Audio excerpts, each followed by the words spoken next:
अमरीकी सदारती इलेक्शन में नताइज आने का सिलसिला जारी। डोनाल्ड ट्रंप 232 इलेक्टोरल वोटों के साथ आगे। कामला हैरिस के 212 वोट। 270 इलेक्टोरल वोट का नंबर पूरा करने के लिए स्विंग रियासतों का किरदार इंतहाई अहम। 6 स्विंग रियासतों के नताइज का इंतजार। ट्रंप को 5 में बरतरी हासिल। पेंसिल्वेनिया में सॉफ्टवेयर सिस्टम बैठ गया। वोटों की हाथों से गिनती। स्विंग स्टेट नेवाडा समेत दीगर रियासतों में पोलिंग अब भी जारी। सेनेट में रिपब्लिकन ने वाज़े अक्सरियत हासिल कर ली। रिपब्लिकन की 51 और डेमोक्रेट्स की 42 नशिस्तें हो गईं।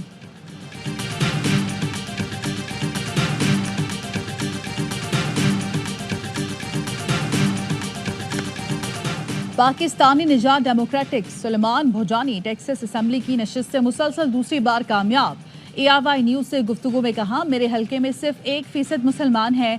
पाकिस्तानियों समेत सबके मसाइल के हल के लिए काम करूंगा। अमेरिका की फोर्ट बैन काउंटी से कांस्टेबल के पाकिस्तानी निजात उम्मीदवार अली शेखानी कामयाब। अली शेखानी ने पाकिस्तानी निजात नबील शाइक को शिकस्त दी।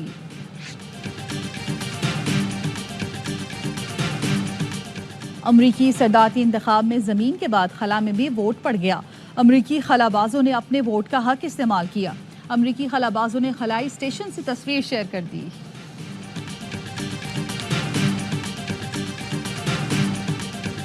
वज़ीर आज़म शहबाज शरीफ गिलगित बल्तिस्तान के एक रोज़ा दौरे पर रवाना। मुतादिद तरक्याती मंसूबों, नलतर एक्सप्रेस वे और दीगर प्रोजेक्ट्स का संग बुनियाद रखेंगे। पन बिजली के प्लांट और दीगर तरक्याती मंसूबों के संग बुनियाद और इफ्तिताह करेंगे। सैलाब मुतासरीन के लिए तामीर शुदा नए घरों की इफ्तिताही तकरीब में भी शिरकत करेंगे। जुडिशल कमीशन ऑफ पाकिस्तान ने 2 माह के लिए 7 रुकनी आईनी बेंच तश्कील दे दिया। जस्टिस अमीनुद्दीन खान आईनी बेंच के सरबराह होंगे। ज़राए के मुताबिक chief justice Yahya Afridi, justice Mansoor Ali Shah, justice Munib Akhtar, Umar Ayub और शिबली फराज ने जस्टिस अमीनुद्दीन के खिलाफ वोट दिया। उन्होंने आईनी बेंच की भी मुखालफत की। मुखालफत करने वालों की राय थी आईनी मुकदमात के लिए फुल कोर्ट बनाया जाए। जुडिशल कमीशन ने 7-5 के तनासुब से बेंच तश्कील दिया। आईनी बेंच में पंजाब, बलोचिस्तान और सिंध से 2-2, खैबर पख्तूनख्वा से 1 जज शामिल। Justice Ayesha Malik, justice Naeem Akhtar Afghan, justice Jamal Mandokhail, justice Muhammad Ali Mazhar, justice Hasan Azhar Rizvi और जस्टिस मुसरत हिलाली शामिल। एलामिया के मुताबिक चारों सूबों की नुमाइंदगी से बेंच के जजेस की 2 माह के लिए मंजूरी दी गई। जुडिशल कमीशन ने सेक्रेटेरिएट के क़याम, रूल्स बनाने का इख्तियार चेयरमैन को दिया।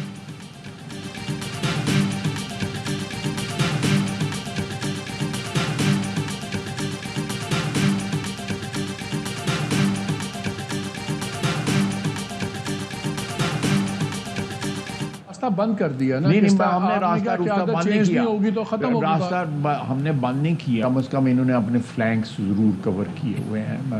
गंडापुर साहब ने भी, और उसी अंडरस्टैंडिंग के साथ जो है बेगम साहब भी बाहर आई हैं, और इसके पीछे जो है ब्लेसिंग्स जो है इमरान खान की शामिल हैं। हमने PTI और एस्टैब्लिशमेंट में बात का दरवाज़ा बंद नहीं किया। अली अमीन गंडापुर समेत PTI ने कुछ रवैया बदला है। बानी PTI के आशीर्वाद के बगैर बुशरा बीबी बाहर नहीं आ सकती थी, ना ही गंडापुर कोई फैसला कर सकता है।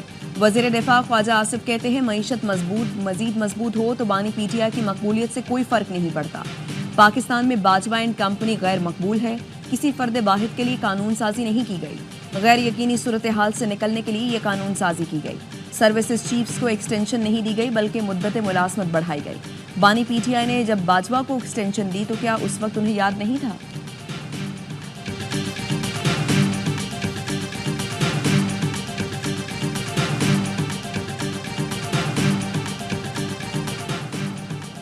वादों से मुकरने और मुशावरत से फरार पर बिलावल भुट्टो हुकूमत से नाराज। बिलावल भुट्टो ने बतौर एहतजाज गुज़श्ता हफ्ते जुडिशल कमीशन से अपना नाम वापस लिया। बिलावल ने कहा, हुकूमत ने जुडिशल कमेटी में मसावी नुमाइंदगी के वादे को पूरा नहीं किया। ज़राए ने बताया, हुकूमत के साथ PP के मुस्तकबिल का फैसला अब सेंट्रल एग्जीक्यूटिव कमेटी करेगी। बिलावल वतन वापसी पर सेंट्रल एग्जीक्यूटिव कमेटी का इजलास बुलाएंगे, जिसमें अहम फैसले किए जाएंगे।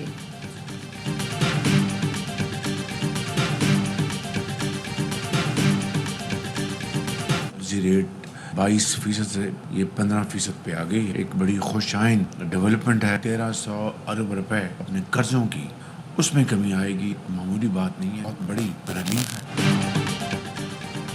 पॉलिसी रेट में कमी से कर्जों के बोझ में 1300 अरब रुपए की कमी आई, जो हुकूमत के लिए बड़ा रिलीफ है। पॉलिसी रेट में 3 माह से मुसलसल कमी आ रही है। ऐसे ही बेहतरी आती रही तो मईशत अच्छे तरीके से आगे बढ़ेगी। वजीर आजम शहबाज शरीफ का वफाकी काबीना के इजलास से खिताब, कहा पावर सेक्टर के हवाले से बहुत अच्छी खबर है, चाहते हैं आम आदमी को रिलीफ मिले, रोजगार बढ़े। वजीर आजम रवा हफ्ते सऊदी अरब और अजरबैजान का दौरा करेंगे। वफाकी काबीना ने हज पॉलिसी की मंजूरी दे दी। वजीर आजम शहबाज शरीफ ने इस्लामाबाद में 2 मंसूबों का संगे बुनियाद रख दिया। तकरीब से खिताब में कहा, F9 फ्लाई ओवर जो आम हालात में 6 माह में मुकम्मल होता, वजीर दाखिला और उनकी टीम की काविशों से 100 दिन में मुकम्मल हो जाएगा, जबकि सरीना चौक का मंसूबा 60 दिनों में पाया तकमील तक पहुंच जाएगा।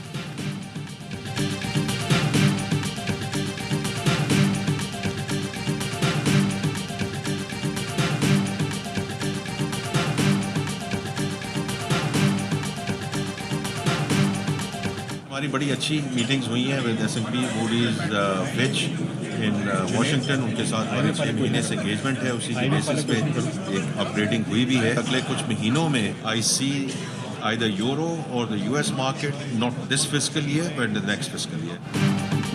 पाकिस्तान अगले माली साल में यूरो बॉन्ड्स मुतारिफ कराएगा। वजीर खजाना मोहम्मद औरंगजेब कहते हैं, चंद माह में पाकिस्तान की क्रेडिट रेटिंग B होने की तवक्को है।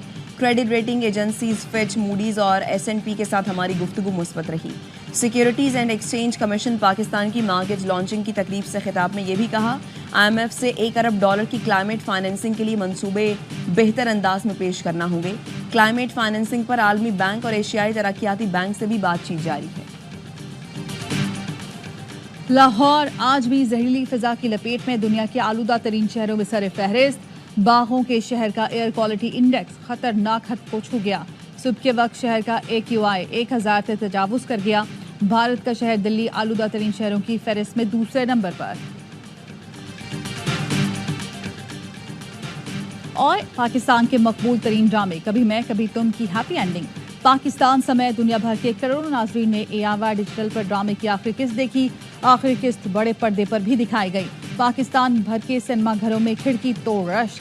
मुस्तफ़ा और शजीना की मोहब्बत की हैप्पी एंडिंग से शाकीन निहाल। इंडिया, बांग्लादेश और UAE समेत कई मुल्कों में मुस्तफ़ा और शजीना पसंदीदा कैरेक्टर बन गए।